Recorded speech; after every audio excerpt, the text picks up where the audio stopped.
Hello. कैसे हो बेटा? सब ठीक चल रहा है? चलिए। काफी दिन आपने छुट्टी मना लिया है। हाँ। अब हम थोड़ा पढ़ाई कर लेते हैं बेटा। जो टॉपिक हमको पढ़ना है उसका नाम है under writing of shares and debenture. ठीक है। देखिए बेटा, एकदम आसान टॉपिक है, कुछ भी नहीं है, बहुत आसान है, बहुत आसान है, बहुत ज्यादा आसान है। ठीक है। मेरी बात सुनिए, शेयर्स का मतलब क्या होता है पता है क्या आपको? हाँ सर, हमको पता है शेयर का मतलब क्या होता है, पढ़ लिया हमने पिछले चैप्टर में। हाँ जी सर। डिबेंचर्स का मतलब पता है आपको? हाँ बेटा, डिबेंचर पता है हमको। अब बताइए अंडर राइटिंग का मतलब क्या होता है सर, ये नहीं पता हमको। क्या बेटा आपने कभी नहीं पढ़ा क्या इसको? नहीं सर, हमने 12th में पढ़ा तो था, लेकिन हमने इतने ध्यान से नहीं पढ़ा सर, हमको याद नहीं रह पाया, थोड़ा सा मिस्टेक हो गया सर। अब आप बता दीजिए ना सर क्या होता है। बेटा अभी बता देता हूँ क्या हो गया, ऐसी क्या बात है, दोस्त अपन पे है। ठीक है। चलिए देखिए बेटा क्या है। ओके, लेट्स गो। देखिए बेटा, पहले मैं आपको शॉर्ट में बताऊंगा कि अंडरराइटर का मतलब क्या होता है। ठीक है। एक नॉर्मल अपने एग्जांपल से बताऊंगा, उसके बाद डेफिनेशन में रीड करवाऊंगा। आप ऐसा रीड कर लेंगे, कुछ फॉलो में तो आप मेरे साथ मेरे को पूछ लेंगे फोन करके, है ना, मेरा नंबर है आप लोगों के पास, कोई प्रॉब्लम नहीं है अपन को। देखिए बेटा मेरी बात सुनिए, मैं आपको बुक में से पढ़ाऊंगा, मैंने पीपीटी बना रखी है, उसमें से भी अपन पढ़ सकते हैं। लेकिन उसमें क्या आप लोगों को वो होता है कि मान लीजिए बाद में कुछ कंफ्यूजन हो गया, कुछ प्रॉब्लम हो गई, समझ नहीं आया, कुछ बात हो गई, तो ना बुक से पढ़ेंगे तो बुक है आप लोगों के पास, तो आपको उसमें कुछ प्रॉब्लम आने का स्कोप ही नहीं है। I don't need my glasses, so this is cool. अरे यार, I need my glasses, but उसमें रिफ्लेक्शन आ रहा है तो थोड़ा सा। Okay, we can do it. चलिए। Okay, let's go. हाँ जी देखिए, पहले मैं आपको बता दूं कि सर मतलब क्या है राइटिंग, ठीक है, प्लान पहन लेता हूँ। या ओके, सी बेटा, सिचुएशन अज्यूम कीजिए कि आप किसी कंपनी के प्रमोटर्स हैं, या कंपनी के सीनियर मैनेजर मैनेजमेंट के लोग हैं, या कुछ आपका कुछ ऐसा पोस्ट है। ओके। और आप कंपनी के शेयर इशू करना चाह रहे हैं। आप चाहते हैं कि भाई हमारी कंपनी पब्लिक हो जाए, हमारी कंपनी के शेयर इशू हो जाए अब, और पब्लिक इसको सब्सक्राइब कर ले, और सारे पैसा आ जाए हमारे पास, ताकि हम एक्सपेंड कर सके, हमारे कुछ फ्यूचर प्लान है उनके लिए हमको पैसे मिल जाए। ठीक है। लेकिन प्रॉब्लम क्या है, आपके पास शेयर तो आप लेके आ जाएंगे मार्केट में, लेकिन आपकी कंपनी को जानता नहीं। मान लीजिए कंपनी है विभोर जैन प्राइवेट लिमिटेड। ठीक है। ये मेरी कंपनी है, उसको मैं पब्लिक में कन्वर्ट कर रहा हूँ, तो मैं शेयर लेके आ रहा हूँ मार्केट में। अब आप लोगों के पास में लेके आया तो आपको पता तो ना मेरी कंपनी के बारे में कुछ भी, आप ट्रस्ट सुना करोगे मेरी कंपनी के ऊपर। तो मैं ऑल्दो मैं मार्केट में इशू लेके आ जाऊंगा, लेकिन इस बात का कोई ऑथेंटिसिटी नहीं है, कोई गारंटी नहीं है कि आप लोग उस मेरी कंपनी के शेयर्स को परचेस करेंगे या नहीं करेंगे परचेस। आप समझ रहे हैं मेरी बात को? और बेटा प्रॉब्लम क्या होती है कि अगर आप शेयर लेके आए, आपका इतना कॉस्ट लग जाएगा एडवर्टीजमेंट में सारी जगह पे, और उसके बाद अगर मैंने आपके शेयर परचेस नहीं किए तो आपको एक तो फाइनेंशियल लॉस होगा। दूसरा, it would be embarrassing for me, आपकी गुडविल खराब होगी, भाई ऐसी कंपनी है शेयर लेके आई थी, किसने खरीदे नहीं शेयर। ओके।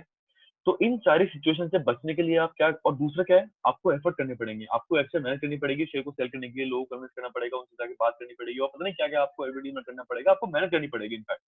ठीक है। और बहुत सारी लीगल रिक्वायरमेंट्स होती हैं, तो हम क्या करते हैं, कुछ ऐसे लोग हैं जिनका नाम है अंडर राइटर। क्या नाम है बेटा उनका? Under writer. उनका क्या काम है, आप उनके पास जाएंगे, उनके और हमारे बीच में एक अग्रीमेंट हो जाएगा, और उस अग्रीमेंट के तहत हमारे सारे शेयर्स हम उनको सेल कर देंगे। मतलब एक्चुअली उनको सेल नहीं करेंगे, लेकिन हम आपस में एक अग्रीमेंट कर लेंगे कि सर बाजार में शेयर बेच रहे हैं हम, अगर ये शेयर बाजार में नहीं बिकते हैं, तुम अगर मान लीजिए आप लोग कोई कंपनी के प्रमोटर्स हैं और आप लोग की कंपनी है, मैं हूँ अंडर राइटर, तो आप लोग मुझे आके बोलेंगे कि सर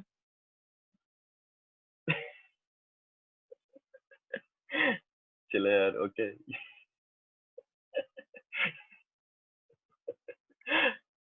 ओके ओके, एक्सक्यूज बेटा। ओके।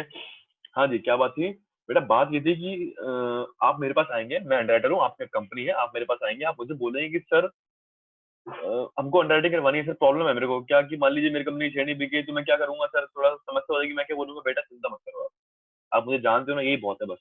मैं अपना हाथ आपके सर के ऊपर रख देता हूँ। मतलब क्या है इस बात का, कि मैं अपना नाम आपके नाम के साथ जोड़ देता हूँ। मैं सारी दुनिया में ये बता दूंगा कि भाई इस कंपनी को मैं गारंटी दी है कि सारे शेयर बिक जाएंगे। और मैं कौन हूँ? मैं बहुत एक रेपुटेड आदमी हूँ, इसका बहुत नाम है, लोग मेरा नाम चलता है, जितना ही नहीं है ना, ऐसे कुछ मस्त है सीन, एकदम एकदम टशन में रहते हैं अपन।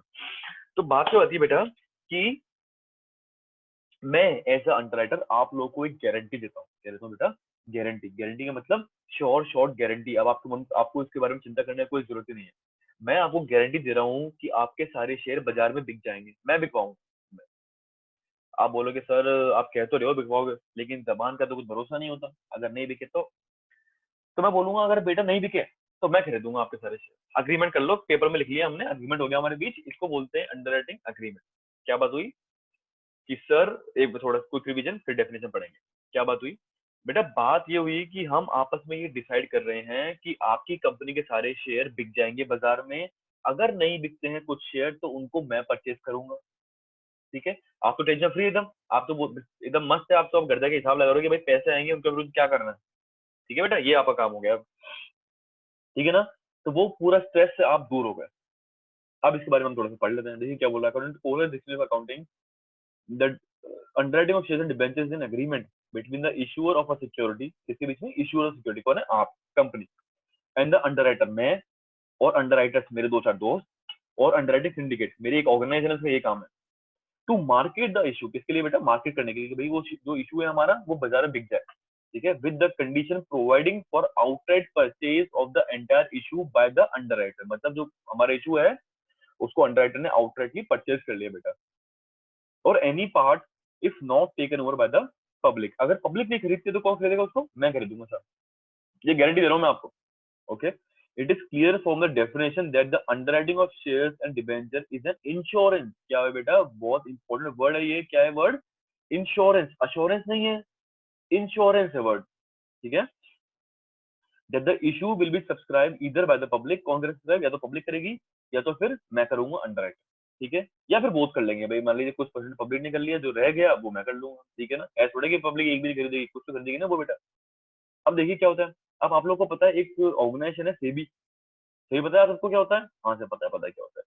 Security exchange board of India, full form नहीं पूछ रहा बेटा, इसका मतलब पता होना चाहिए आपको कि भाई क्या काम करती है, और फीचर ये सब भी नहीं पूछ रहा, फंक्शन वंक्शन कुछ नहीं। आपको बस ये पता होना चाहिए कि भाई एक, मतलब नॉर्मल अगर हम बात करें तो आपको पता होना चाहिए कि भाई सेबी क्या काम करती है। ठीक है, इतना होना है बेटा। आई क्या हो गया? Undertaking of issue has become necessary in of time according to the guidelines of SEBI, every company has to collect a minimum subscription which is 90% of the issue. देखिए क्या है, सेबी ने गाइडलाइंस दे रखी है कि भाई हर कंपनी को अपने शेयर्स के लिए एटलीस्ट 90% लोगों का सहमति है, 90% उसके शेयर्स बाजार में बिक जाने चाहिए। अगर उसको 90% शेयर बाजार में नहीं दिखे तो इसका मतलब कंपनी अच्छी नहीं है, कंपनी को अपना इशू वापस लेना पड़ेगा। ऐसा नहीं हुआ कि अगर आपने 80% बेच दिया तो ठीक है, 80% लोगों को तो दे दो शेयर, 20% नहीं भी कोई बात नहीं, दोबारा ले आना बाद में। नहीं नहीं, ऐसा नहीं होगा।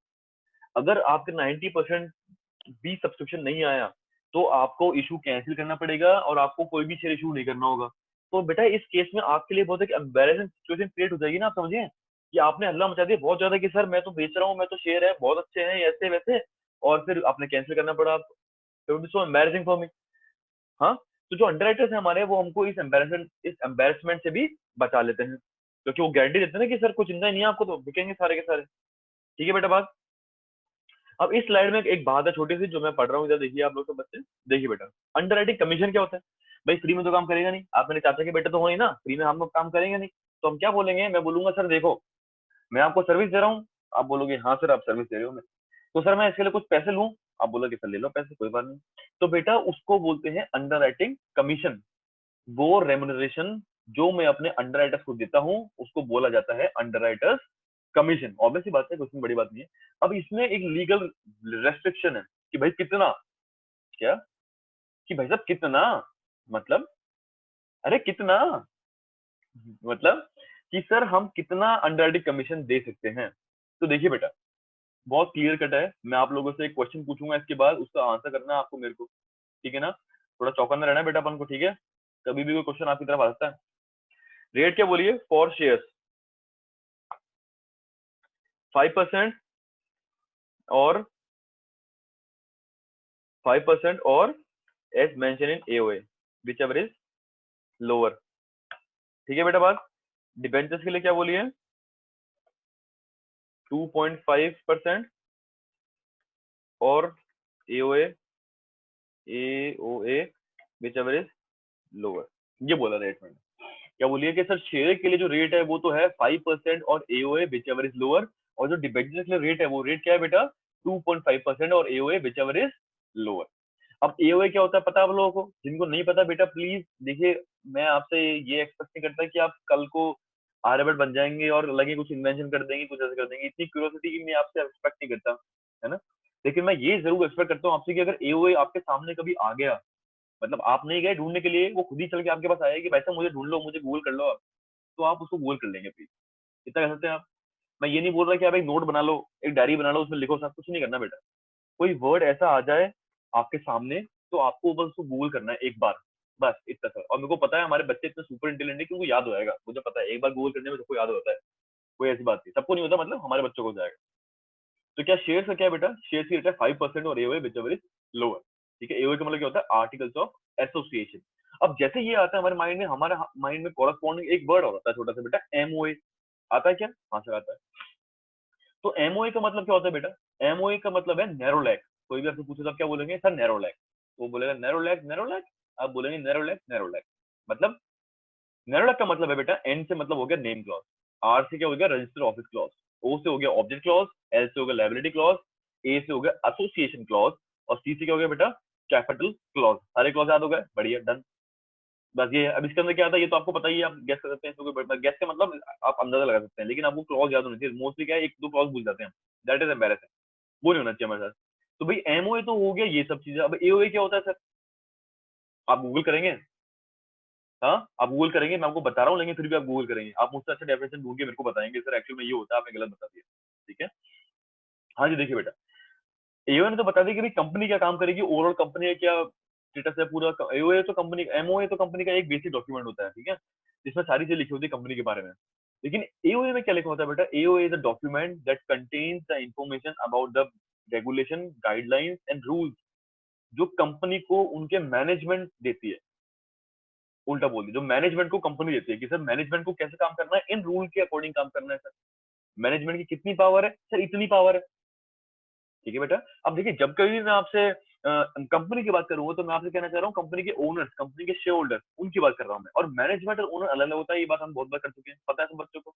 हाँ, तो ये बात है बेटा, तो ये हो गया। अब मेरा क्वेश्चन जो है बेटा आप लोगों से, जो क्यूरियोसिटी की मैं बात कर रहा था आपसे, वो क्या थी बेटा, कि शेयर्स पर रेट है 5% और डिबेंचर्स पर रेट है 2.5%, ऐसा क्यों है, ये डिफरेंस क्यों किया है उन्होंने, आप समझ रहे हैं, कि भाई दोनों को 5% कर देते, ये दोनों को 2.5% कर देते, क्या जरूरत थी। सोच रहे हैं आप, बेटा नहीं सोच रहे हैं कोई बात नहीं, आप सोचिए कि मैं क्यों सोच रहा हूँ ऐसा और आप ऐसा क्यों नहीं सोच रहे हैं। थोड़ा सा बेटा, थोड़ा जागरूक होइए प्लीज ना, थोड़ा जागरूक होइए, थोड़ा देखिए कि क्या चल रहा है अपने आसपास में, बस इतना सा बात है। और कुछ वो नहीं है बात। हाँ जी, क्या बात हो गई सर, बात ऐसी हो गई हमारे इस बीच कि है ना सर, ये रेट में डिफरेंस क्यों है बेटा। अब आप सोचिए जरा, देखिए एक ऐसा इंस्ट्रूमेंट है जिसकी रिटर्न कोई फिक्स नहीं है, ठीक है, कोई रिटर्न मिलेगी कि नहीं मिलेगी ये भी फिक्स नहीं है, जैसे कि शेयर्स। मतलब क्या हुआ कि सर कंपनी बहुत अच्छा काम कर रही थी, लेकिन कोविड 19 की वजह से लॉकडाउन हो गया। अगर अभी लॉकडाउन हो गया है तो कंपनी अब काम नहीं कर रही है, काम नहीं कर रही है, प्रॉफिट नहीं कमा रही है, शेयर्स पर डिविडेंड मिलेगा क्या, नहीं मिलेगा।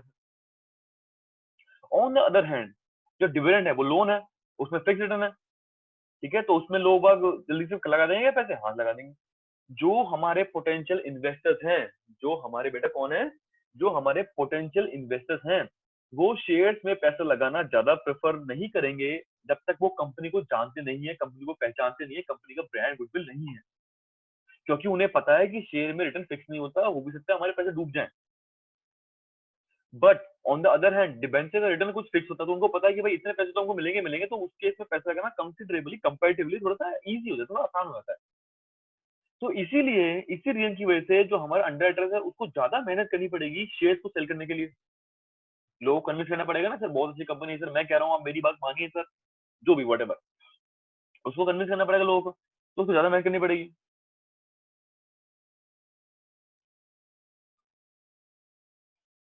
है ना बेटा, तो ये बात हो गई।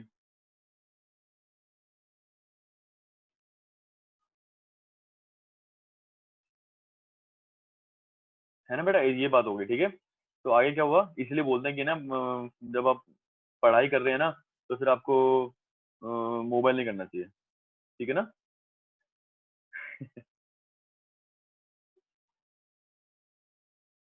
हाँ जी बेटा, बात क्या हुई, बात ऐसी हुई कि सर ये मैंने बता दिया आपको बेटा, ऐसे पढ़ना है, बस इतना मैं एक्सपेक्ट करता हूँ आपसे, बस बेटा ये कर लिया अगर हमने, तो हम बी कॉम में जो एक्सपेक्टेशन होती है ना एक बच्चे से, उनके पेरेंट्स को, उनकी फैकल्टीज को, उन्हें खुद को, उन तीनों को कंबाइन करके हम सरपास कर जाएंगे, बस। ठीक है, मैं आपको बोलता रहूंगा, अभी तो मेरे पास 2 साल हो रहे हैं, मैं आपको कंटिन्यू बोलता रहूंगा। देखते हैं अगर एक बच्चा भी सुन लेता है तो फिर सक्सेस हो जाएगा मेरा काम। Okay, yes. चलिए लीगल प्रोविजन क्या है, देखिए कोई लीगल प्रोविजन है बेटे, लीगल प्रोविजन मतलब सर जितनी भी कंपनीज होती हैं उनके ऊपर कंपनीज एक्ट एप्लीकेबल होता है, हाँ जी सर होता है। तो बेटा जो कंपनी एक्ट एप्लीकेबल है उनके ऊपर, वो उनके ऊपर कुछ लिमिटेशन, कुछ गाइडलाइंस, कुछ रेस्ट्रिक्शन लगाती हैं क्या, हाँ सर लगाती हैं सर। उनकी बात कर रहे हैं बेटा हम यहाँ पे, ठीक है, किसकी बात कर रहे हैं, उनकी बात कर रहे हैं सर हम यहाँ पे। तो क्या हो गया द पेमेंट, अब देखिए इसमें कुछ क्या बातें करेगा, अच्छा सर कमीशन के पैसे देने हैं, हाँ देने हैं, तो कैसे दोगे, मतलब सर गूगल पे करोगे या जाके कैश दे के आओगे या कैसे पैसे दोगे, मतलब मीडियम ऑफ पेमेंट, जो मेथड ऑफ पेमेंट है वो क्या होगा, एक तो ये बात हो गई। दूसरा कितना दे सकते हो, वो बात हमने कर ली। तीसरा किस किस को मिलेगा, क्या सिचुएशन है, ये बात हो गई। ठीक है बेटा, ये सारी बातें हमको लॉ बताएगा कि सर आपको ऐसे ऐसे काम करना है। ठीक है, देखिए क्या है, मैं पढ़ रहा हूँ बेटा फर्स्ट पॉइंट, आप लोग देखेंगे मेरे साथ, मैं थोड़ा इसको हाईलाइट कर दूंगा, आप लोग को अच्छा दिखेगा। चलिए आइए देखिए क्या बात है, सो नाइस, देखिए क्या है, the payment of such commission shall be authorise by the article. अब क्या बोला बेटा, ऑथराइज में क्या होता है, उसमें लिखा होना चाहिए कि हाँ सर आप अपने शेयर का डाइटिंग कर सकते हैं। अगर आपने नहीं लिखा तो बेटा इसको क्या बोलेंगे, अल्ट्रा वायर्ड हो गया। मतलब जो कंपनी ने आपके चारों ओर वायर लगाए थे, मतलब वायर, आपने वो मूवी देखी होगी ना बार्ब्ड वायर मूवी से, मतलब क्या ऐसे देखा होगा ना आपने कभी कभी कि वो मूवी देखी है सबने, बजरंगी भाईजान, जिसमें लड़की होती है। हाँ सर सबने मूवी देखी है, देखिए सर देखिए देखिए। तो बेटा उस मूवी का एंड का सीन ध्यान है ना आपको, कि जब है ना वो जाता है वहां पे, मतलब एक पहाड़ होता है पूरा, बर्फ बर्फ होती है और वो तोड़ के जाता है बॉर्डर, और ऐसा वो सीन होता है बहुत ज्यादा उनका, मतलब मैंने को याद नहीं है ऐसा, पर हाँ छोटे सा मुद्दा था अपना, तो वो तो मैंने ऐसे बोला कि बार्ब्ड वायर आती है एक, BARBED, बार्ब्ड वायर। उसमें क्या होता है, लोहे का तार होता है, लेकिन उसमें कुछ ऐसे निकले होते हैं जिनको हम खेतों के चारों ओर लगाते हैं कि भाई जिससे है ना बाहर के भेड़ बकरी अंदर आके हमारी वो ना खा जाए, और वो सारा जो काम है उसका, ठीक है। तो इसका अल्ट्रा वायर का मतलब क्या हुआ बेटा, कि वो जो दीवार हमने लगाई थी ना आपके चारों ओर, जो हमने वायर लगाए थे, उसको तोड़ के आप बाहर चले गए। मतलब आपको जो पावर दी थी हमने, आपने उनको सुपरसीड कर दिया, जो कि गलत है। उसके लिए आप पर्सनली लायबल हो गए, कंपनी उसके लिए लायबल नहीं होगी।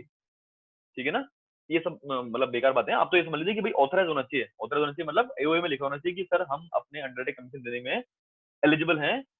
एलिजिबल तो नहीं, मतलब एलिजिबल तो गुड, अच्छा वर्ड नहीं है, एलिजिबल मतलब हमको पावर है सर ऐसे काम करने की। सेकंड क्या हो गया था, कमीशन में be paid out of proceed. अब बेटा अच्छा, जो कमीशन देना है वो कमीशन का पेमेंट कैसे करोगे, बेटा उसके दो सोर्स हैं। क्या सोर्स है, पहला सोर्स हो गया सर जो पैसे हमको मिले शेयर इशू करके, उनमें से देता हूँ मैं आपको। दूसरा सर अभी नहीं देता, अभी क्या है मेरे को पैसे की बहुत रिक्वायरमेंट है, तो जब फ्यूचर में प्रॉफिट कमाऊंगा ना सर तब दे दूंगा। अब ये डिपेंड करता है हमारे बीच में क्या अग्रीमेंट है बेटा, ठीक है, इसमें कोई हार्ड एंड फास्ट नहीं कि भाई ऐसे ही करना है, ये तो आपके आपस के म्यूचुअल एग्रीमेंट के ऊपर डिपेंड करता है।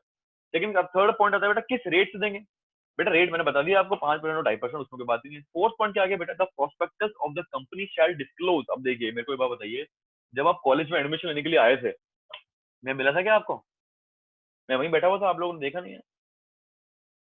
नहीं नहीं बेटा ऐसे नहीं, तो हर कॉलेज का एक प्रोस्पेक्टस होता है, पता है आपको। प्रोस्पेक्टस मतलब क्या है सर, इस एक बुकलेट है, इस बुकलेट में बहुत सारी बातें हैं जो कि हम अपने सारे अच्छे जो पॉइंट्स हैं वो आपको बताते हैं कि सर देखिए हमारा इतना अच्छा कॉलेज है, यहाँ पे एक जिम भी है जिसमें बच्चे जिमिंग करते हैं, आपने किया ना जिमिंग, हाँ सर हमने किया जिमिंग। एक लाइब्रेरी है जिसमें बच्चों को पढ़ते हुए की फोटो होगी, सब बच्चे पढ़ रहे होंगे वहां पे, ऐसा होता है। ठीक है, एक ग्राउंड है हमारा, थोड़ा आजू बाजू में ग्राउंड है, पर एक ग्राउंड है जहाँ पे हम खेलते हैं, वो सारी वो सब वो पूरा उसमें एक फोटो होगा, ताकि हम अपने जो प्रोस्पेक्टिव स्टूडेंट्स हैं और उनके जो पेरेंट्स हैं उनको ये बता सकें सर हमारे कॉलेज की ये स्पेशलिटी है। जैसे कॉलेज को मिला है 3.A2 का रैंक मिला है और A++ ग्रेड मिला है नैक द्वारा, ये पता है कि आपको बात, बेटा जैसे कि आप अब जब ये कॉलेज में आए ना, तो वहां पे मैं एक बोर्ड लगाऊंगा, इसमें लिखा होगा मुस्कुराइए आप सुबह कॉलेज में है, और that is a huge achievement for our college, okay, and you should all be proud of it. So बेटा ऐसी बात है। तो पॉइंट क्या हो गया कि भाई प्रोस्पेक्टस में सारी बातें लिखी होती है कि सर जो जो मेरी मेरी कंपनी, मेरे कॉलेज, मेरा जो भी ऑर्गेनाइजेशन है उसके बारे में, जो मेरे बारे में, इनफैक्ट मेरे बारे में, मेरा सीवी, ओके, जो भी अच्छी बात है। ठीक है, अब सेम वे देखिए आपने मेरे पास आके अग्रीमेंट क्यों किया है, क्योंकि आप लोगों को ये बताना चाहते हैं कि सर ये बंदा है ना, इसने गारंटी दी है मुझे, मतलब एक ऐसा ऑर्गेनाइजेशन है जिसका काम सिर्फ यही है, ठीक है, और उनको लगता है कि मेरे सारे शेयर बिकने योग्य हैं या बिकने लायक हैं, उन्होंने मुझे गारंटी दी है कि वो खरीदेंगे, कोई नहीं खरीदे तो बेटा ये बताओगे ना कि किसने दी ऐसी गारंटी। अगर एक आप किसी के पास जाते हो और बोल दो कि सर हम वहाँ पे पार्टी ऑर्गेनाइज कर रहे हैं, आप लोग आइए, और हमारा पास है 50 रुपए का, तो वो बेटा आपसे पास थोड़ा खरीद लेगा, वो सोचेगा कि भाई हो सकता है ये बेवकूफ बना रहा हूँ, मुझे क्या पता। लेकिन अगर पास पे मेरी फोटो लगी हुई है कि भाई मैं चीफ गेस्ट हूँ वहां पे, और मैंने ऑथराइज कर दिया उसको कि सर मैंने साइन कर दिया, और मतलब बढ़िया मेरा बहुत प्रमोशन हो गया कि सर इन्होंने किया है, तो उससे आपके उस डॉक्यूमेंट की ऑथेंटिसिटी बढ़ जाएगी। तो आप बताओगे ना लोगों को कि भाई साहब ये सर है ना, इन्होंने ये हमारे साथ है सर, ऐसी बात नहीं। सेम बात है, एकदम लॉजिकल है, कुछ नहीं है, कुछ याद नहीं करना बेटा, कॉमन सेंस चल रहा है सिर्फ, ठीक है। क्या बोलता था, prospectus of company shall disclose, क्या बताएगा भाई, मेरा नाम, कि सर ये आदमी इसने किया हुआ है। दूसरी चीज क्या बताएगा वो ये बताएगा कि सर जो भी आप लोगों से पैसा मुझे मिलेगा, उसमें से कुछ पैसे तो मेरे को इन लोगों को देना है सर, तो वो तो ऐसे कैसे दे दूंगा मैं। क्या मतलब हुआ, अगर सर आप मुझे 100 रुपए देंगे तो 5 रुपए तो उसमें से ये ले जाएंगे मेरे पास, तो मेरे पास 95 रुपीज बचेंगे सर काम करने के लिए। ये बात मैं आपको पहले से ही बता रहा हूँ, कल को आप आके मुझसे ये मत पूछना कि भाई 500 रुपए कहाँ गए, ठीक है ना बेटा। फोर्थ थर्ड पॉइंट क्या आ गई, द नंबर ऑफ सिक्योरिटी, फिर हम बता देंगे भाई कितने कितने सिक्योरिटी ऐसे खरीदे बेचे क्या है, ठीक है। और बाकी दोनों बातें, अच्छा एक और बात छोटी सी बेटा, जो हमारा अग्रीमेंट होगा अंडरराइटर्स का और कंपनी का, उसको हम जाके एक रजिस्टर, जो कंपनी का रजिस्टर होता है, रजिस्टर ऑफ कंपनीज, वहां पर जाके रखवा देंगे बेटा। क्यों रखवा देंगे, ताकि बेटा वो ऑफिशियल हो जाए। कोई आदमी अगर उसको टैली करना चाहे तो वो कंपनी को थोड़ा फोन करेगा भाई साहब वो भेजना डॉक्यूमेंट, ऐसा नहीं होगा, इट्स नॉट फीजिबल। तो क्या करते हैं, सारी कंपनी को एक जगह पर लाके सबके डॉक्यूमेंट रख देते हैं कि भाई किसी को भी डॉक्यूमेंट चाहिए तो जाके वहां से लेके आ जाओ, भाई पब्लिक कंपनी ना आपकी, तो मेरे को चाहिए तो मैं उनसे मांग सकता हूँ। फिर बात है एकदम, तो ये हो गया जैसे कि भाई हमने उसको ऑफिशियल बना दिया। अब बेटा ये सब बातें नॉर्मल थी, जो इंपॉर्टेंट बात है वो यहाँ पे नीचे लिखी हुई है, ठीक है। मैं इसको थोड़ा सा हाईलाइट कर देता हूँ, आप लोग सुनेंगे इसको ध्यान से, पढ़ेंगे इसको ध्यान से बेटा, कोई डाउट होगा तो मुझसे पूछेंगे, एक बार दो बार पांच बार, उससे ज्यादा मत पूछना, ठीक है ना। चलिए, हाईलाइट कर दिया मैंने, बढ़िया एकदम। हाँ जी, देखिए बेटा क्या सीन है। बेटा बात ऐसी है कि मैं इसको पढ़ रहा हूँ, फिर आप लोग समझेंगे। अपन इस बारे में बात कर चुके हैं 1000 बार, तो अपन 1000 एक भी बार बात कर लेंगे, कोई बात नहीं बेटा, है ना। The underwriting commission can be paid in cash और पार्टली इन कैश और पार्टली इन शेयर्स डिबेंचर, ठीक है बेटा। ये बात हो रहा है कि भाई अगर आपके पास पैसे की कमी है तो कोई बात नहीं बेटा, पैसे उनको उनको शेयर इशू दे देना, कोई जरूरी नहीं है कि आपको उनको कैश ही देना, ठीक है ना। अग्रीमेंट है बेटा, कोई बड़ी बात नहीं, म्यूचुअल अग्रीमेंट लिखा हुआ है। From the company point of view underwriting commission is a capital loss, क्या है बेटा ये एक कैपिटल लॉस है, इसकी कभी मेरे को रिकवरी नहीं होगी, कभी मेरा गेन में कन्वर्ट नहीं हो जाएगा, ये कैपिटल लॉस है बेटा, गया पैसा। And should be return of from capital gain, कैसे राइट ऑफ करेंगे इसको बेटा, सिर्फ और सिर्फ कैपिटल गेन से इसको राइट ऑफ करेंगे। और from the statement of penal account, जो बच गया, जो आप राइट ऑफ नहीं कर पाए थे, उसका क्या करेंगे आप, उसको आप दिखाएंगे बेटा अपने एसेट साइड में नीचे फिक्टिशियस एसेट के हेडिंग के अंदर, जिसको अभी चेंज करके इन्होंने क्या बोल दिया, जिसको आप हेड दिखाएंगे नॉन करंट एसेट के अंदर, एंड सब heading other non current asset में। लॉजिक क्या है बेटा, अपन बात कर चुके हैं इस बारे में, आपको पता है, मैं दोबारा बता रहा हूँ, प्लीज सुनेंगे मेरी बात। देखिए भाई, एसेट का बैलेंस होता है डेबिट, लायबिलिटी का बैलेंस होता है क्रेडिट, एक्सपेंस का बैलेंस होता है डेबिट, इनकम का बैलेंस होता है क्रेडिट। अब डेबिट डेबिट एक तरफ, क्रेडिट क्रेडिट एक तरफ, बस। भाई बात कर चुके बेटा इस बारे में, दोबारा से मैं डिटेल में नहीं जाऊंगा, ठीक है। सब बच्चों को पता है, मेरे सारे बच्चों को मैं बात कर चुका इस बारे में। तो ये होता है बेटा जिसको हम बोलते थे फिक्टिशियस एसेट, मतलब जो सर एक्चुअल में एसेट नहीं है मेरे, लेकिन मैं उनको मान रहा हूँ कि साहब ये मेरे एसेट है। क्यों मान रहा हूँ साहब मैं, सर मैं इसलिए मान रहा हूँ मेरे एसेट है क्योंकि सर इनका बैलेंस भी डेबिट है और मेरे खर्चों का बैलेंस भी डेबिट है। तो जो खर्चा मेरा बच गया, जिसको मैं कुछ कर नहीं पाया, उस खर्चे को मैं यहाँ पर दिखा दूंगा ना सर डेबिट साइड में चुपचाप, और धीरे धीरे उसको राइट ऑफ करता रहूंगा। फिर है बात बिल्कुल सही है सर, तो ये हो गई बेटा बात यहाँ पे आगे खत्म, ठीक है। इसके बाद में कुछ प्रॉब्लम है आपको, मुझसे पूछिए जरा, प्रॉब्लम होगी नहीं है, कोई प्रॉब्लम नहीं किसी को, बिल्कुल सही है बेटा, वेरी गुड। हाँ जी, बेटा पढ़ाई करेंगे है ना, आप लोगों ने बहुत मस्ती कर ली है, अभी पढ़ाई करेंगे थोड़ी सी अपन लोग, ठीक है ना। चल देखिए बेटा, अब आता है अंडर राइटिंग एग्रीमेंट, इसको मैं मिटा देता हूँ एक बार, कहाँ गया अपना अंडर राइटिंग एग्रीमेंट, ठीक है बेटा। हाँ जी, एग्रीमेंट का मतलब क्या होता है कि भाई जो हमारा आपस में, जो मैं उनको जो अग्रीमेंट करेंगे, जो हम अंडर राइटर्स और जो हमारे लोग हैं,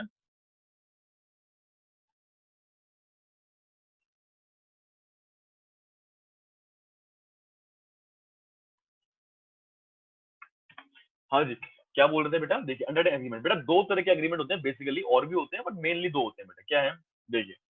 पहला हो गया प्योर अंडरराइटिंग, कैसे समझेंगे इसको आप, बेटा प्योर अंडरराइटिंग का मतलब कि सर आपका और मेरा लेना देना सिर्फ और सिर्फ अंडरराइटिंग तक ही सीमित है।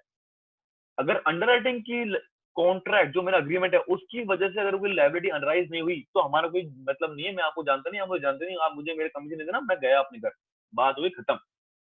मतलब प्योर अंडरराइटिंग में हमारा लेना देना सिर्फ और सिर्फ अंडरराइटिंग के जितना ही है, जो अंडरराइटिंग का काम होता है। अंडरराइटिंग क्या काम होता है, चार शेयर बिक जाएंगे, नहीं बिके तो मैं खरीदूंगा, बात बस बात, ये हो गया प्योर अंडरराइटिंग। और फर्म अंडरराइटिंग में क्या है कि सर वैसे तो है ही मेरी अंडरराइटिंग, लेकिन इतनी अंडरराइटिंग तो फर्म है, फर्म का मतलब क्या होता है बेटा, एक तो पार्टनरशिप फॉर्म होती है, वो बात नहीं कर रहे। फॉर्म का मतलब रिजिड है, मतलब वो तो करना ही करना है आपको, मतलब इतनी अंडरराइटिंग तो आपको करनी ही करनी है। हाँ, एग्जाम्पल क्या होगा? अच्छा पहले मैं वो पढ़ लेता हूँ, फिर मैं आपको एग्जाम्पल दूंगा। देखिए बेटा क्या है इन दिस अग्रीमेंट द, अभी वीडियो मैं 5वीं बार बना रहा हूँ, 5वीं नहीं मतलब तीसरी बार बना रहा हूँ बेटा। अभी 2-3 बार में सेटिंग नहीं बैठ पाया, कुछ कभी कुछ प्रॉब्लम हो गई, तो ये जो मार्क है ना, ये मैंने 2-3 बार में कर दिए थे, लेकिन कुछ बैठ नहीं पाया थी। ओके, अब आई होप कि ये सब सारा काम अच्छे से हो जाए प्लीज ना, बड़ा तीसरी बार बनाने में बड़ा वो आता है ना, टाइम वेस्ट। देखिए क्या है in this agreement underwriters agree to take the unsubscribe portion. कौन सा लगेगा बेटा? अनसब्सक्राइब। जो सब्सक्राइब कर लिया तो गया ना लोगों के पास, वो तो है ही नहीं लेने के लिए, जो बच गया सिर्फ वही तो ले सकते हैं, वो ले लेंगे। Of the share number in agreed proportion. कैसे लेंगे बेटा? अग्रीड प्रोपोर्शन में लेंगे। कौन सा प्रोपोर्शन है? जो हमने पहले से एग्रीमेंट किया हुआ है, ठीक है। It means the liability of the underwriters will arise only in case of under subscription of the issue. कब अराइज होगी बेटा? बेटा कॉमन सेंस है यार, अगर 100 शेयर हैं, 100 के 100 बिक गए तो बात ही खत्म है ना, फिर कुछ शेयर लेने की जरूरत ही नहीं है। लेकिन 100 के बजाय अगर 90 ही बिके तो 10 जो बचेंगे वो मैं ले लूंगा, बस। ये हो गया हमारा क्या बोलते हैं, प्योर अंडर राइटिंग। ठीक है बेटा, मतलब अगर सारे बिक गए तो सर कोई मतलब नहीं है, और अगर नहीं बिके तो फिर हम बात करेंगे, तो हमको बात ही नहीं करनी। अब एग्जाम्पल देखिए, for example an underwriter underwrite 50,000 share. कितना अंडर किया उसने बेटा? 50,000 शेयर अंडर किया उसने। issued by a public limited company, the public subscribes for 45,000 shares। कितने किया उसने? 40। तो 5 शेयर बच गया, वो कौन ले लेगा? मैं। सेकंड केस, अगर लोगों ने कर दिया पूरे 50,000 का सब्सक्राइब, तो मैं कितना लूंगा बेटा? कुछ भी नहीं लूंगा, बस बढ़िया है। और फॉर्म अंडरटेक में क्या होगा कि सर मान लीजिए आपके पास 50,000 शेयर हैं, ठीक है, और मैं बोलता हूँ कि अब जैसे एग्जांपल लीजिए बेटा, एक कंपनी का अभी थोड़ी दिनों पहले आईपीओ आया था, जिसका था आईआरसीटीसी, जिसके बारे में हमने क्लास में बात भी जरूर करी होगी।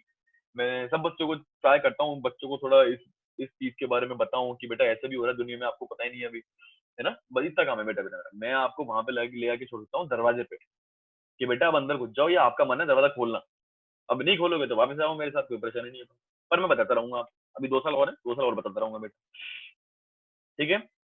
हाँ जी, देखिए क्या बात हुई कि सर एक कंपनी थी जिसका नाम था IRCTC, Indian railway tourism and catering corporation of India, ये थी, ठीक है, आईसीटीसी। ओके बेटा, उसका आईपीओ आया था 350 का, और वो 6 महीने में हो गया था 1900 समथिंग, और may be 2000 even, I am not sure, but 1900 तो हो गया था, मैं श्योर। और सबको पता था कि ये होगा, क्योंकि वो बेटा गवर्नमेंट, रेलवे तो गवर्नमेंट का है ना, गवर्नमेंट को क्या थोड़ा पैसे चाहिए, उनको मेट्रो लगानी है बेटा, सब जगह मेट्रो से मेरा मतलब है उनको इलेक्ट्रीफाई करना है पूरा हमारा रेलवे ट्रैक, उनको पैसे चाहिए। तो वो क्या कर रहे हैं, वो अपने जो एसेट्स हैं उनको लोगों में बांट रहे हैं।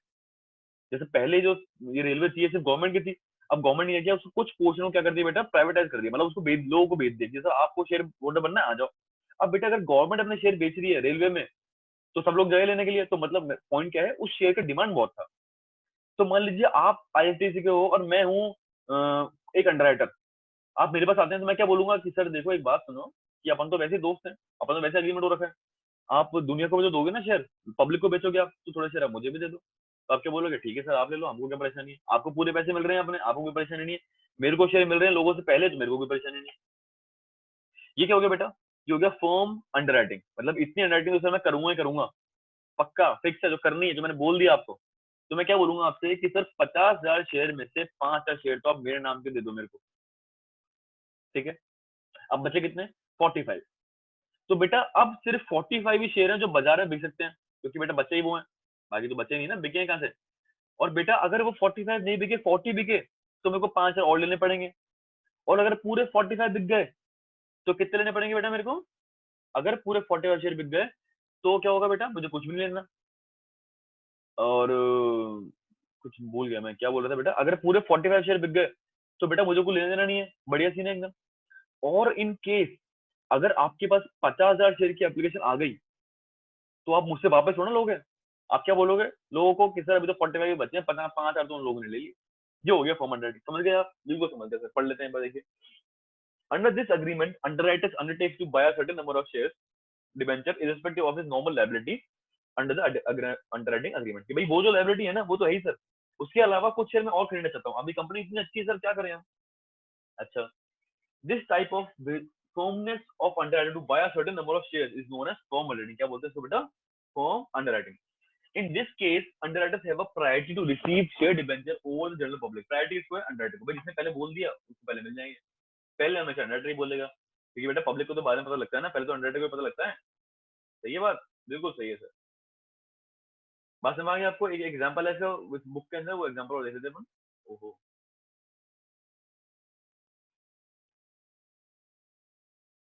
हाँ जी, ये आ गया बेटा एग्जांपल, परफेक्ट एग्जांपल। देखिए क्या है, for example X and Y underwrite 30,000 share 20,000 share. भाई एक्स ने बोला कि सर मैं बिकवाऊंगा 30,000, वाई ने बोला मैं बिकवाऊंगा 20,000, including a form underwriting of rupees 10,000। Form underwriting कितनी है? 10,000 है एक्स की, और वाई की कितनी है? 5,000। तो मतलब 15 तो गए सर, 50 में से 15 तो गए, बचे कितने हैं आपके पास? 35, है ना? तो अगर अब लोगों ने 40 के लिए सब्सक्राइब कर दिया, तो बेटा 5,000 को तो आपको वापस भेजना पड़ेगा उनके पैसे, या प्रोराटा करना पड़ेगा, जो भी करना पड़ेगा। आपके पास शेयर कितने बचे हैं? 35, 15 तो चले गए, बात खत्म हो गई। कितने बचा बेटा? अब पार्शियल फुल का मतलब क्या होता है? सबको पता है फुल का मतलब क्या है बेटा? 100%। अगर आप 100 शेयर लेके आए और मैंने 100 के लिए गारंटी दी, तो ये क्या हो गया? फुल अंडरराइटिंग हो गया। अगर मैंने 70 के लिए गारंटी दी, तो क्या हो गया? पार्शियल हो गया बेटा। अब 70 60 जो भी है, मतलब फुल नहीं दिया तो पार्शियल हो गया। अब एक चीज और आती है, वो है मार्क एंड अनमार्क एप्लीकेशन। बेटा ये क्या चीज है ना? देखिए बेटा, मान लीजिए कि दो दो बच्चे हैं, दो स्टूडेंट है मेरे, ए और बी, ठीक है? अब हम एक फ्रेशर पार्टी ऑर्गेनाइज करवा रहे हैं बेटा। अब उस फ्रेशर पार्टी के लिए हमको पैसे चाहिए। कॉलेज देगा नहीं पैसे, कॉलेज बोलेगा सर मत करो पार्टी, पढ़ाई करो ना। क्या मेरे को और बोलेंगे, मेरे को डांटेंगे सर कि सर बेटा सर आपको क्या करना है, आप बच्चों को पढ़ाओ, क्यों फालतू पार्टी वार्टी कैसे हल्ला मचा रहे हो? मैं बोलूंगा नहीं नहीं सर बच्चे अच्छे हैं, हमारे बच्चों को पार्टी है। हाँ, तो वो बोलेंगे सर ठीक है, लेकिन हम पैसे नहीं देंगे, पार्टी ऑर्गेनाइज कर लेना कॉलेज के अंदर, लेकिन पैसे नहीं देंगे, खाने पीने का खर्चा हम नहीं उठाएंगे बिल्कुल। मैं बोलूंगा चलो ठीक है सर, हम एक पास बना देंगे बेटा, जिस पास से लिखा होगा बैच ऑफ क्या है, 2022 23, जो भी, मतलब ऐसे आप लोगों का नाम लिखा होगा। उसमें लिखा होगा कि भाई ये 100 रुपए का पास है, ये सब आप लोगों को बेचने हैं। आप लोगों ने बोला हाँ सर मैं बिकवाऊंगा। अभी हाई क्लास में दो तीन नेता तो होते ही हैं, तो अभी क्लास के जो नेता हैं जो भी होंगे वो, मतलब आई डोंट नो, जो भी होंगे वो बोलते हैं सर मैं बिकवाऊंगा। ठीक है ना बेटा? तो अब क्या है कि भाई जैसे मान लीजिए 5,000 पास है, तो मैंने दोनों बच्चों को 2,500 रुपए पास, 2,500 पास दे दिए कि बेटा आपके पास 2,500, आपके पास 2,500 बेचो। ठीक है? अब आप लोगों ने फुल जोश में प्रमोशन करना शुरू कर दिया, और सब लोगों को, अपने भाई बंधु को बता दिया सारा। अब आपने फुल मेहनत करना शुरू कर दी कि सर हमको तो बेचते हैं, ये तो बहुत मजा आ जाएंगे पार्टी में। ठीक है? जितने ज्यादा पास बिकेंगे उतने बड़ी सेलिब्रिटी को बुलाएंगे। बेटा शाहरुख खान से मिलना है क्या आपको? आप लोग बोलेंगे हाँ सर शाहरुख खान से तो बहुत मिलना है मेरे को। तो मैं बोलूंगा बेटा पास बिल्कुल दमादम, देखो शाहरुख खान को बुलाता हूँ। ठीक है? तो ये बात हो गई। अब सीन क्या चला बेटा, कि जब ये ऐसी बात हो रही थी हमारे पास में, तो मैंने उन दोनों बच्चों को पास दे दिए। अब एंड में क्या हुआ, वो बच्चा आके मुझे बोलते हैं कि सर एक बात है सर। मैं बोलूंगा बेटा क्या हुआ बताओ? वो बोलेंगे सर हम तो 4500 पास ही बेच पाए, 5,000 बेचे थे ना टोटल। अब मेरे को अमाउंट ध्यान नहीं पहले क्या लिया था, लेकिन जो भी था अमाउंट, मतलब कि 5,000 अगर था तो वो 40 अंदर कैसे हुआ, मतलब पूरा नहीं बेच पाए। ठीक है? तो बेटा अब 5,000 बच गए। तो मैं क्या बोलूंगा, बेटा आप तो बहुत नेता बने थे, मैंने तो आगे पैसे दे दिए शाहरुख खान को, वो तो कल आने को तैयार करा हुआ गेट पे अपने। अब आप कह रहे हो कि पास नहीं दिखे, तो मैं बोलूंगा सर मुझे नहीं पता बेटा, अब तो आगे तो आप खरीदो इन शेयर को, मेरे को पता नहीं है। तो आप बोलोगे सर चलो ठीक है, अब शाहरुख खान आ ही गया तो उसको वापस तो नहीं बेच सकते ना, कोई बात नहीं, चलिए हम मैनेज कर देंगे। अब बेटा मैनेज करने का मतलब ये है कि भाई कौन सा व्यक्ति ए और बी में से, दोनों में से क्या उसको आधा डिवाइड करेंगे, दोनों शेयर परचेस करेंगे, क्योंकि 500 गए थे ना अपने। अभी एग्जाम्पल क्या था मेरे को, यही एग्जाम्पल था, है ना? पांच यही था, आई रिमेम्बर 5,000, और ये कुछ एग्जाम्पल था ना। तो जो 500 शेयर किसी ने नहीं खरीदे, मैं 500 पास किसी ने खरीदे, उनको कौन खरीदेगा बेटा? ए या बी? या दोनों आधा आधा कर लेंगे, या कुछ अलग रेशो होगा? देखिए बेटा बात क्या होती है कि भाई कैसे पता लगे कि भाई किसने कितने बेच दिए? दोनों को ढाई बेचने थे ना। मान लो ए आके बोलते सर मैंने तो सारे बेच दिए अपने, बी ने नहीं बेचे सारे, ये खरीदेगा। बी बोलेगा सर मैंने तो बेच दी, इसने नहीं खरीदी। तो मैं क्या करूंगा, मैं सारी एप्लीकेशन के ऊपर एक सील लगा दूंगा, एक स्टैम्प लगाऊंगा, उसमें लिखा होगा ए, और बी पे लगा दूंगा बी। जो पास बिक जाएंगे, जो पास वापस आएंगे, उनमें देख लो किसकी स्टैम्प लगी हुई है। जिसकी लगी हुई है उतने उतने उनको दे दूंगा बेटा। ये हो गया मार्क एप्लीकेशन। समझ में आया आपको बात? एकदम आसान है बेटा, बहुत आसान। मैं क्या थोड़ा सा डिटेल में कर लेता हूँ, इसकी जरूरत नहीं है बेटा, सब बच्चे समझदार हैं फिर भी बेटा, कोई बात नहीं। ऐसे केस क्या सीन हुआ कि सर बात ऐसी है कि हमारे जो एप्लीकेशन जिन पे हमारे अंडर अटैक का मार्क लगा होता है उनको बोलते हैं मार्क एप्लीकेशन। ठीक है? जिन पे किसी का भी मार्क नहीं लगा हुआ और वो भी बिक गए। भाई देखो मान लो एक के पास आया कोई व्यक्ति लेने के लिए, तो ये थोड़ा बोलेगा कि सर मेरे तो मार्क्स नहीं लगा, मैं तुम्हें बेचूंगा आपको, वो किसी और से बेटा बेच देंगे हम ऐसे। तो क्या होगा, जिन शेयर एप्लीकेशन के ऊपर हमारे अंडरराइटर का मार्क लगा होता है वो होती है मार्क एप्लीकेशन। अनमार्क मतलब जो बिक गई लेकिन उन पर किसी का मार्क नहीं है, जो लेकिन बेटा अगर जो बिक गई तो उनको आप दोबारा थोड़ा खरीद सकते हो। तो मतलब उसको हम लेस करेंगे ना आपकी लायबिलिटी में से। अगर आपने टोटल बोल रहा था कि सर मैं 2,500 खरीदूंगा और 2,000 बिक गई और ऑटोमेटिकली पहले ही बिक गई, दोबारा थोड़ा खरीदोगे उसको, तो गई, तो आपकी लायबिलिटी 2,000 से कम हो गई। समझ गए आप बात को? अभी आगे और एग्जांपल है, उसे समझ लेंगे। आगे रहते हैं बेटा, क्या हो गया अकाउंटिंग एंट्री। बेटा हम एबीएससी के स्टूडेंट्स हैं, हम अकाउंट पढ़ रहे हैं, तो अकाउंटिंग एंट्री करना तो हमारा धर्म है, धर्म। देखिए बेटा, एंट्री होगी दो जनों के अकाउंट में, एक होगी कंपनी के अकाउंट में और एक होगी बेटा अंडरटेक अकाउंट में। अब समझिए कंपनी अकाउंट में क्या हो रहा है बेटा, बेटा कंपनी के अकाउंट में दो ट्रांजेक्शन हो रही है। पहली ट्रांजेक्शन हो रही है, एक खर्चा हो रहा है, कौन सा खर्चा, अंडरटेक कमीशन। दूसरा उनको पैसे लेने हैं जो अगर नहीं बिके तो, अगर लोगों ने नहीं खरीदे तो जो पैसे, जो शेयर अंडरटेक ने बोला था मैं वो लेने हैं। दो बात हो गई, ठीक है। सेम हो गया अंडरटेक में, एक तो उनकी इनकम होगी कमीशन की, दूसरा बेटा उनको पैसे देने पड़ सकते हैं अगर लोगों ने नहीं खरीदे तो टोटल। दो बात हो गई, तो दोनों की एंट्री कर लूंगा मैं एकदम आसान। सबसे पहले करूंगा कंपनी की बुक में, पहली एंट्री क्या हो जाएगी बेटा, बेटा देखो पहली एंट्री क्या हो जाएगी, किसको मिल रहा है, अंडरराइटर को क्या मिल रहा है, शेयर। तो डेबिट द रिसीवर, अंडरराइटर हो गया डेबिट, और क्रेडिट करेंगे what ever comes in, credit what goes out, ये रूल है हमारा। तो बाहर क्या जा रहा है कंपनी के में आपसे, शेयर जा रहे हैं। दूसरे में देख लीजिए कि बेटा शेयर जो होते हैं लाइबिलिटी होती है हमारी, लाइबिलिटी बुक करनी है, क्रेडिट कर दो, बात खत्म। एंट्री होगी underwriter account to share capital to debenture, ठीक है बात। सेकंड देखिए फॉर कमीशन ड्यू, अगर कमीशन ड्यू होने की एंट्री क्या होगी बेटा, अब देखो जैसे ही आपने अंडरराइटिंग एग्रीमेंट किया, आपको पता है ना कि भाई पूरे के पूरे 100 शेयर है हमारे पास और एक शेयर 10 रुपए का है, तो मतलब 1,000 रुपए का पूरा हमारा वो है, और मैंने बोला कि सर आपको 5% कमीशन दूंगा, तो 500 रुपए जो कमीशन है वो देना है ना आपको, ये पता है ना आपको, पहले दिन एग्रीमेंट होते पता है आपको, कुछ ये डिपेंड नहीं है किसी भी चीज के ऊपर। तो आप उसको बुक कर लेंगे, स्टूडेंट्स के प्रिंसिपल लगा देंगे, बुक करेंगे। अब खर्चा बुक कर रहे हैं, खर्चा क्या करोगे, डेबिट या क्रेडिट, डेबिट करोगे ना, तो हमने कर दिया debit, underwriting commission account debit कर दिया। क्रेडिट किसको करोगे बेटा, ये खर्चा किसको देना है आपको, अंडरराइटर को देना है ना, तो अंडरराइटर को अपना क्रेडिटर बना लूंगा, क्रेडिटर नहीं बनाऊंगा एग्जैक्टली, मतलब उसको मैं अपनी करंट लायबिलिटी बना लूंगा, उसको क्रेडिट कर दिया मैंने। एंट्री क्या होगी, underwriting commission to underwriter account, ठीक है। थर्ड देखिए फॉर पेमेंट ऑफ कमीशन, अब कमीशन का पेमेंट किया है तो भाई पेमेंट किसको करोगे, जो ऊपर अपना लायबिलिटी क्रिएट करी थी यहाँ पे अंडरराइटर की, उस लायबिलिटी को सेट ऑफ कर दोगे, तो एंट्री होगी अंडरराइटर टू बैंक। फोर्थ देखिए वो receiving balance amount of net liability. बेटा नेट लायबिलिटी का मतलब क्या है, समझ लेते हैं हम 2 मिनट में। मैंने क्या बताया था, दो ट्रांजेक्शन हो रही है, तो अंडर राइटर्स को आपको कुछ पैसे देने हैं। कौन से पैसे देने हैं बेटा, कमीशन वाले। और कुछ पैसे लेने हैं, कौन से पैसे लेने हैं बेटा, जो शेयर किसी ने परचेज नहीं करे उसके पैसे हमको अंडर राइटर वालों से लेने हैं, ठीक है बेटा बात। तो कुछ पैसे लेने हैं, कुछ पैसे लेने हैं, दोनों को माइनस कर लो ना, जो नेट बनेगा वो या तो ले लेना या तो दे देना। अब मोस्टली क्या होता है, लेना ही बनता है भाई, क्योंकि शेयर की वैल्यू ज्यादा होती है ना बहुत। अगर अंडर राइटर को 50 से लेने पड़ गए तो उसको ज्यादा पैसे को देने पड़ जाएंगे बजाय कमीशन लेने, तो उसको लेस करके उसको माइनस करके उनको वो शेयर दे देंगे। 20 हो जाएगी बैंक अकाउंट, देखो 100 पैसे मिलेगा ना, 20 हो जाएगी बैंक टू 100। क्लियर है बेटा, एकदम क्लियर क्लियर है, क्लियर क्लियर, परफेक्ट है बेटा, कोई डाउट नहीं है आपको इसके अंदर। चलिए वेरी गुड। अब देखिए in the books of underwriters, underwriter book क्या एंट्री होगी बेटा, for receiving share debenture as per under, भाई शेयर डिबेंचर मिल रहा है उसको, उसके बिजनेस के अंदर क्या आ रहा है, शेयर डिबेंचर आ रहा है, कौन दे रहा है उसको, कंपनी दे रही है। एंट्री हो जाएगी shares in the company, debenture in company to company account. सही है बेटा बात एकदम, बेटा बहुत आसान है, मतलब बहुत आसान का मतलब क्या होता है, एक्सट्रीमली आसान जिसे कहते हैं ना भाई, बिल्कुल ही हलवा। बस आपको जाके चम्मच लेना है, तो चम्मच है थोड़ा सा काफी का, अगर स्टील का चम्मच होता तो वो भी बहुत आसान होता है।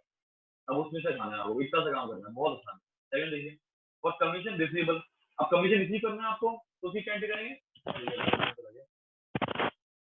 हाँ जी बेटा कमीशन रिसीव करेंगे आप, तो कमीशन रिसीव करने की एंट्री क्या करेंगे आप, ठीक है, कमीशन मिलेगा आपको, एंट्री क्या हो जाएगी बेटा, टू कंपनी।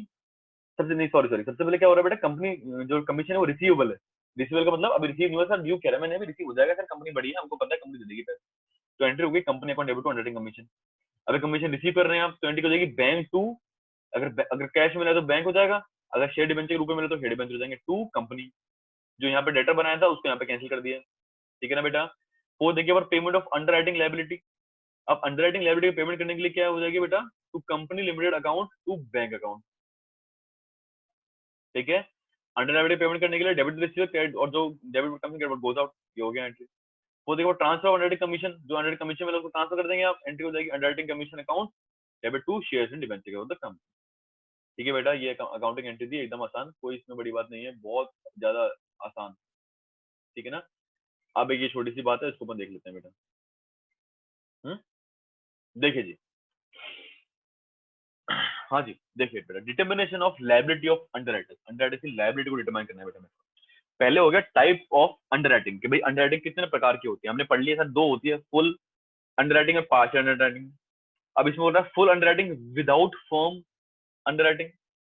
पूरा सफर किया है, 100 शेयर है, 100 शेयर बिकवाओगे, लेकिन उसमें आपने कुछ और नहीं बोला कि सर मेरे को 100 10 चाहिए, मेरे को 5 चाहिए, ये नहीं बोला आपने। प्योर अंडरराइटिंग एग्रीमेंट है हमारा, बस इतनी बात है। सेकंड हो गया full underwriting with firm underwriting, and a case हो गया benefit of firm underwriting not granted to individual underwriter. मतलब जो फर्म अंडरराइटिंग में बेनिफिट है ना, वो किसी एक आदमी को नहीं मिलेगा, वो सब में डिवाइड हो जाएगा बेटा। समझ गया बात को? दोबारा पढ़ रहा हूं मैं, benefit of firm underwriting not granted to individual underwriter. मतलब एक व्यक्ति को उसका बेनिफिट नहीं मिलेगा, वो जो बेनिफिट है किसका, फर्म अंडरराइटिंग, वो सब में डिवाइड हो जाएगा। ठीक है, फिर क्या बन गया, full underwriting with firm underwriting, benefit of firm underwriting granted to individual underwriter. अब क्या बोल रहा है बेटा, जिसने जिसने बोला ना कि भाई मैं 100 खरीदूंगा, तो 100 का फायदा सिर्फ उसको मिलेगा, उसका फायदा किसी और में डिवाइड नहीं करेंगे हम। समझ गया मेरी बात को? एग्जाम्पल है बेटा, क्लियर है, कोई डाउट नहीं है आपको, चिंता मत कीजिए आप। उसके बाद आएगा पार्शियल अंडरराइटिंग। अब इसमें क्या है बेटा, पूरा नहीं किया आपने, 60% 70% इशू पे वो किया है आपने। इसमें एंड हो जाएगी विदाउट फॉर्म अंडरराइटिंग और विद फॉर्म अंडरराइटिंग। अब मैं आपको कैसे पढ़ाऊंगा ये देखिए, मैं क्या मतलब बुक में दिया ही ऐसा है, तो ऐसे पढ़ाना है। पहले ऐसे पढ़ाएंगे, देखिए फॉर्म अंडरराइटिंग, ठीक है, इसके बाद ऐसे पढ़ाऊंगा बेटा, ठीक है। फिर हम पढ़ेंगे full underwriting with form underwriting, benefit of form underwriting is given to individual underwriters. ठीक है, पहले ऐसे पढ़ेंगे, ऐसे, फिर ऐसे पढ़ेंगे, फिर ऐसे पढ़ेंगे, फिर पढ़ेंगे partial underwriting without firm underwriting और partial underwriting with form underwriting. इसके एक एक क्वेश्चन है बेटा, सारे क्वेश्चन कर लेंगे हम, कोई चिंता की बात नहीं बेटा, अब वो बिल्कुल परेशानी नहीं है, एकदम आसान है। ठीक है, चलिए देखिए आगे क्या होता है, आगे क्या सीन है। हाँ जी, आ गया, देखिए बेटा जी।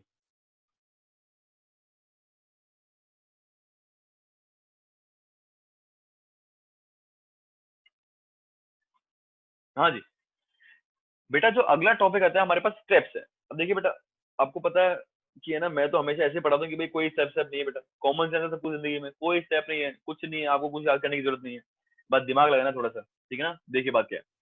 सबसे पहले हम क्या करेंगे, एक एग्जांपल लेते हैं, उसके बाद स्टेप पढ़ लेना, आप समझ लेंगे, मतलब मैं भी पढ़ दूंगा, अपन समझ लेंगे। पहले देखिए, मान लीजिए कंपनी ने बोला कि मेरे को 1000 शेयर बेचने हैं हमारे, हमारे दो वही होने वाले स्टूडेंट जो नेता थे वो थे ए और बी। तो क्या हुआ कि दोनों में मैंने डिवाइड कर लिया कि सर 500 आप बिकवाएंगे, 500 बिकवाएंगे, तो बेटा इसको बोलते हैं ग्रॉस लायबिलिटी। मतलब जो टोटल आपकी लायबिलिटी है वो क्या है बेटा, 500 शेयर तक आपकी लायबिलिटी है। 500 एक से दूसरे की शुरू हो जाएगी, तो आपकी कहां तक है बेटा, 500 तक। इसको बोलते हैं ग्रॉस लायबिलिटी। भाई कुल मिला के आपकी लायबिलिटी है कितनी, ठीक है बेटा। उसके बाद बात आती है हमारे पास कि सर सेकंड जो चीज आती है वो है हमारी, हाँ जी, अब देखिए जैसे कि ना ए ने बोला था कि सर मेरे पास 500 शेयर बिकवाने की गारंटी है, लेकिन जब शेयर बिक गए तो कितने बिके, 900 बिके बेटा, मान लीजिए एकदम, ठीक है, कितने बिके, 900। अब हम हिसाब लगाएंगे भाई ए ने कितने बेचे, बी ने कितने बेचे, ठीक है। तो जो आपके पास 900 शेयर की एप्लीकेशन आई थी, उसमें से 500 शेयर के ऊपर ए का स्टैंप लगा हुआ था बेटा। तो इसका मतलब ए ने 500 बिकवा दिए, कितने बिकवाने थे उसको, 500, कितने बिकवा दिए, 500, बात खत्म। ठीक है ना, मेरी बात समझ आ गई, तो हमने उसको माइनस कर दिया बेटा, करेंगे भी माइनस, कोई बड़ी बात ही नहीं है इसके अंदर। अब क्या है कि मान लीजिए स्टैंप लगा आता है ए का स्टैंप लगा आता है 400, तो मतलब सर ए ने 400 बिकवा दी, 100 ने बिकवाया अभी तक, 100 उसने नहीं बिक पाए, तो मतलब जो टोटल उसकी ग्रॉस लायबिलिटी थी उसमें से मैं 400 तो माइनस कर दूंगा, जो कि मार्क एप्लीकेशन है, तो उसने बिकवा दिए, हमको पता है उसने बिकवाए हैं, उसका स्टैम्प लगा हुआ है उनके ऊपर। ठीक है, सेकंड आता है बेटा, मनी टोटल 900 बिके थे ना हमारे, अब 50 जो थे, जो कहते हैं 50, 900 के बाद, अब मैं इसको लिख दूं कि आप लोगों के थोड़ा बेटर अंडरस्टैंडिंग के लिए, या आप लोग समझ जाएंगे ना क्या लिखना है बेटा, ऐसे समझ लीजिए प्लीज, क्या था बात कि भाई 900 तक तो बिक गए थे वैसे ही। अब सर उसके बाद 50 कंपनी ने भी बिकवा दिए, मतलब कि भाई कंपनी थोड़ा ना हाथ पार के बैठे रहेगी कि भाई हमको तो कुछ काम करना नहीं है, कोई उनके पास खरीदने आएगा तो उसको मना थोड़ा कर देगी, वैसे हमसे मत खरीदो, उनसे खरीदना जाके। तो बेटा अगर कुछ शेयर 50 शेयर कंपनी ने बिकवा दी, उनको क्या बोलते हैं बेटा, अनमार्क्ड एप्लीकेशन। मतलब सर शेयर बिक गए, बिक गए, हाँ जी बिक गए, लेकिन उनपे ए और बी का मार्क नहीं लगा हुआ। अब बेटा जो चीज पहले ही बिक गई है उसको दोबारा थोड़ा खरीदोगे आप, अरे है ही नहीं ना, अब तो गई वो हमारे पास है, तो खरीदोगे कैसे, सही है। तो उसको बोलते हैं अनमार्क्ड एप्लीकेशन। समझ गया आप मेरी बात, ठीक है। अब सर उसको भी माइनस करेंगे क्या बेटा, माइनस करना ही पड़ेगा आपको। भाई 500 जो थे उसमें से आपने 400 तो पहले माइनस कर दी जो उसने बिकवा दिए। अब जो 50 और बिक गए, मतलब मैं इसको 1:1 के रेशियो में लेके चल रहा हूँ, तो जो 50 और बिक गए मेरे पास, है ना बेटा, वो भी तो ए नहीं खरीद सकता ना, अब ना बी खरीद सकता है, तो दोनों के में से मैं कुछ कुछ परसेंट उसको माइनस कर दूंगा। तो मतलब क्या हुआ सर, ग्रॉस लायबिलिटी से मैंने सबसे पहले तो मार्क्ड एप्लीकेशन माइनस कर दिए, सेकंड मैंने अनमार्क्ड एप्लीकेशन माइनस कर दिए, जो कि मैंने कुछ एक स्पेसिफिक रेशियो में अलोकेट कर दिए थे। ठीक है, ओके। फिर आता है फोर्थ पॉइंट, ये मैं पढ़ रहा हूँ इसमें से, आपको इसी में से पढ़ना है और समझना है बेटा। ठीक है, देखिए क्या है, after deduction of unmarked application if balance is positive, अगर पॉजिटिव बच गया मतलब आपकी लायबिलिटी अभी तक बची रह गई, तो उतने शेयर आपको खरीदने पड़ जाएंगे कंपनी के। कह रहे ना बात, वो लायबिलिटी आपकी आउटस्टैंडिंग रहेगी तो आप उस लायबिलिटी को सेट ऑफ कर दोगे। कैसे सेट ऑफ करोगे बेटा, शेयर परचेज करके। और जीरो, अगर जीरो है तो मतलब कुछ भी लेन देन नहीं है सर, ना आपको कुछ परचेज करना है ना आपको कुछ मतलब है, आपको अपना अंडरराइटिंग कमीशन मिलेगा और आप चिल कीजिए आराम से। The balancing figure shall be the net liability of the underwriter. If the balancing figure is negative, मतलब आपको बेचने थे 500, आपने बेच दिए 600, तो फिगर कितना हो गया, नेगेटिव में हो गया बेटा। अब क्या करेंगे बताइए जरा, सोचिए, आपको शेयर बेचने थे 500, आपने बेच दिए 600, अब क्या होगा बेटा, कुछ नहीं होगा, मस्त है। अब वो शेयर है ही नहीं, जो 100 शेयर आपने ज्यादा बेच दिए वो कंपनी के पास है ही नहीं किसी और को देने के लिए, या आपको देने के लिए भी नहीं है, ना पब्लिक को देने के लिए है, तो बात ही खत्म है ना, तो उसको भी माइनस कर देंगे।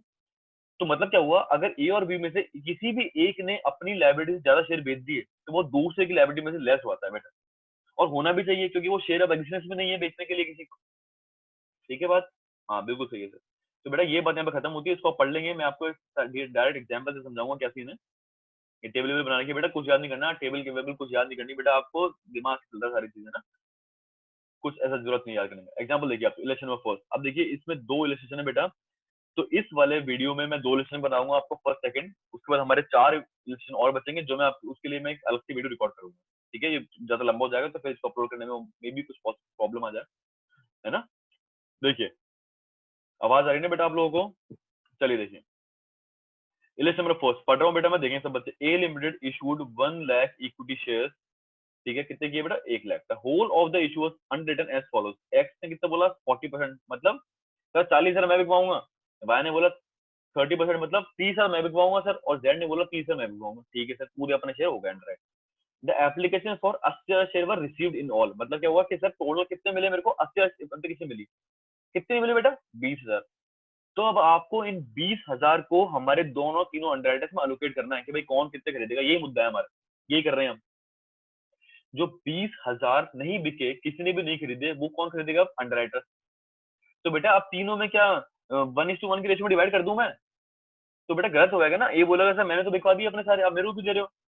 तो बेटा हम उनकी लायबिलिटी निकालेंगे जिससे हमको ये पता लगेगा कि भाई किसने कितने कितने शेयर बिकवा दिए हैं, और जिसने इतने शेयर बिकवा दिए उतनी उसकी लायबिलिटी का वो काम हो जाएगा। ठीक है ना, चलिए आगे देखते हैं क्या हो गया।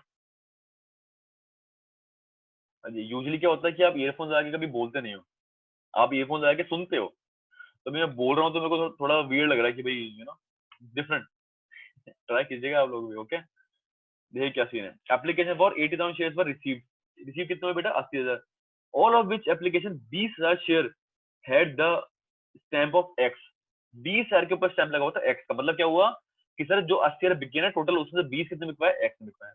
एक्स को कितने बिकवाए थे 40,000, जिसने 20 वो बिकवा चुका, अब कितने बचे उसके 20 और बचे हैं। समझ आते हैं ना बात, दो 10,000 पे लगी थी वाई की स्टैंप और 20,000 पे लगी थी जेड की स्टैंप, इसको हम जी भी बोल देते हैं, कोई बड़ी बात नहीं।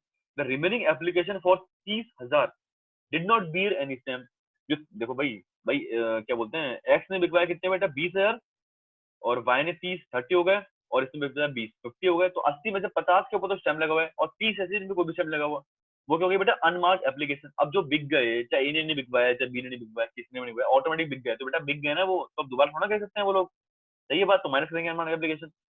आगे देखते हैं क्या बोल रहे हैं, so the liability of the underwriter, है ना। देखिए भाई कैसे लायबिलिटी दिखाई उसने, हाँ जी, शेड में बना दिया बेटा, एक्स वाई जेड बना दिया, पर्टिकुलर दे दिया, ग्रॉस लायबिलिटी मतलब जो अग्रीमेंट के हिसाब से था हमारा। 1 लाख को रेशियो क्या था 40-30-30, ये होगा 40-30-30। मार्क्ड एप्लीकेशन मतलब इतने तो बिकवा दिए, इनके ऊपर स्टैम्प लगा हुआ है तो इतने माइनस कर दूंगा मैं। अब बच गया इतनी उनकी लायबिलिटी बच गई, इसको बोलते हैं नेट लायबिलिटी, मतलब जो लायबिलिटी उनकी माइनस करने के बाद बच गई, इसमें माइनस कर दूंगा बेटा मैं अनमार्क्ड एप्लीकेशन 30,000। अब क्या इसको इक्वली कर दूं, नहीं बेटा इक्वली नहीं करेंगे, हम कैसे करेंगे बेटा, इसको हम करेंगे हम उनके ग्रॉस लायबिलिटी के रेशियो में, है ना, तो 4 में डिवाइड कर दूंगा, जिसने जिसकी जितनी ज्यादा रिस्क उसको उतना फायदा मिलना चाहिए, तो फायदा मिल गया हमको। अब कितना होगी नेट लायबिलिटी? ये होगी 8,000, 11,000 और 1,000। आप समझ गए बेटा बात? इतने शेयर्स हमारे अंडरराइटर्स सब्सक्राइब कर लेंगे, ठीक है। तो बेटा मैं सोचा कि इस वीडियो को मैं यहीं पे रोकता हूँ, सेकंड वीडियो में यहाँ से शुरू करूंगा फुल अंडरस्टैंडिंग वाला, जो पूरा एक कंटिन्यू चलेगा, तो बहुत ज्यादा अच्छा रहेगा आप लोगों के लिए। तो इस वीडियो को मैं इधर ही रोकता हूँ बेटा। आप लोगों को समझ आया होगा, अगर नहीं आया तो मेरा नंबर है आपके पास, प्लीज मुझे फोन करके पूछिए और पढ़ाई कीजिए बेटा, है ना। चलिए, ओके, थैंक यू।